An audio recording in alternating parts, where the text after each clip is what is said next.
नमस्कार मित्रांनो, धनवृद्धीच्या या व्हिडिओमध्ये आपण आज चर्चा करणार आहोत ती गुंतवणूक की शेअरची खरेदी विक्री.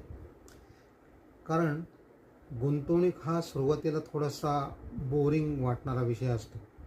कारण आपली सुरुवात होते ती आपली पहिली नोकरी, आपलं उत्पन्नाचा स्रोत सुरू होतो, तिथून आपण या विषयाकडे बघायला लागतो आणि तिथं गुंतवणुकीचा विषय तितकासा आपल्याला आकर्षित करत नाही आणि त्यामुळं तो दुर्लक्षित राहतो.